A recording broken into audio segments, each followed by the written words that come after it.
Hello കൂട്ടുകാരെ, ഇന്ന് ഞാൻ വന്നിരിക്കുന്നത് പരുമല തിരുമേനിയുടെ അടുത്തേക്കാണ്. ഞങ്ങളുടെ നാട്ടിലുള്ള മെയിൻ ഒരു കാര്യമാണ് കുരിശുമലകൾ എന്ന് പറയുന്നത്. എല്ലാ മലയുടെ മുകളിൽ കുരിശുണ്ടായിരിക്കും. ഞാൻ ഇടുക്കിയിലാണ് താമസിക്കുന്നത്, അതുകൊണ്ട് തന്നെ അത്യാവശ്യം മലയും കാടുള്ള പ്രദേശമാണ്. എല്ലാ മലയ്ക്കും ഓരോരോ പ്രത്യേകതയുണ്ട്. ഇത് ഞാൻ വന്നിരിക്കുന്ന പരുമല തിരുമേനിയുടെ അടുത്താണ്. താഴെ ഒരു പള്ളി, ഏറ്റവും മുകളിലായിട്ടൊരു കുരിശ്. ആ ഒരു കുരിശിലേക്ക് എത്തുന്ന, അതായത് നടന്ന് നമ്മൾ ചരൽ മണലൊക്കെ ഉള്ള യിലൂടെ വേണം നമ്മൾ അതിന് മുകളിലേക്ക് എത്താൻ. എല്ലാ മതത്തിലുള്ള ആൾക്കാരെ ഞാനിവിടെ കണ്ടിട്ടുണ്ട് കേട്ടോ. അത്യാവശ്യം ഞാൻ കണ്ടിട്ടുള്ളത് പല മതത്തിലുള്ളവർ വരെ ഉണ്ട്. ഒരു വിശ്വാസമാണ്, പരുമല തിരുമേനിയുടെ അടുത്ത് പോയാൽ എല്ലാം ശരിയാകും എന്നുള്ള വിശ്വാസമാണ്. പിന്നെ പോകുന്ന വഴിക്ക് തന്നെ കാണാം കല്ലറകളാണ്.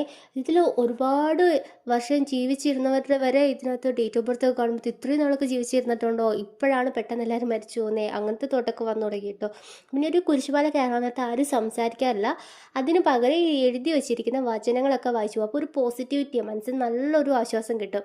ദെൻ ഈ ഒരു വഴി, അതായത് നമ്മൾ നടന്നു പോകുന്ന വഴി അത്യാവശ്യം മണലും ചരലും ഉള്ള, തെന്നും, കാല് നല്ലപോലെ തെന്നും. പക്ഷെ ഇവിടെ ആരും വീണതായിട്ട് ഞാൻ അങ്ങനെ കേട്ടിട്ടില്ല. ആ ഒരു വിശ്വാസത്തിൻ്റെ പുറത്താണ് ഇതിന് മുകളിലേക്ക് പോകുന്നത്. രണ്ട് സൈഡിലും നല്ല തേയിലത്തോട്ടവും വ്യൂ, ഏറ്റവും മുകളിലത്തെ വ്യൂവും കാറ്റും ഉണ്ടല്ലോ, അത് പറഞ്ഞറിയിക്കാൻ പറ്റില്ല, അത്രയ്ക്ക് അടിപൊളിയാണ്.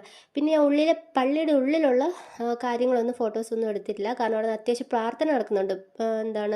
ഈ പെരുന്നാളിൻ്റെ ഈ വിതരണം ചെയ്യുന്നതാണ് നേർച്ചച്ചോറ്. അപ്പോൾ ആ വിതരണം ചെയ്യുന്ന ചേച്ചിമാർക്ക് എന്തെങ്കിലും നേർച്ചയോ പ്രാർത്ഥന ഉണ്ടായിരിക്കും. അതിൻ്റെ ഫലമായിട്ടാണ് അവർ ആ കാര്യങ്ങൾ ചെയ്യുന്നത്, അതായത് നേർച്ചച്ചോറ് കൊടുക്കുന്നത്. അതിന് നല്ല ടേസ്റ്റാട്ടോ. എന്നിട്ട് നമ്മളിവിടെ വന്ന് പ്രാർത്ഥിച്ച് തിരി കത്തിച്ച് കഴിഞ്ഞിട്ട് താഴെ പോകുമ്പോൾ ഉണ്ടാകുന്ന ഒരു ആശ്വാസം ഉണ്ടല്ലോ, തിരുമേനി എല്ലാം നോക്കിക്കോളൂന്ന്. ഇവിടുത്തെ വ്യൂ അടുത്ത വീഡിയോയിൽ ഇടാവേ.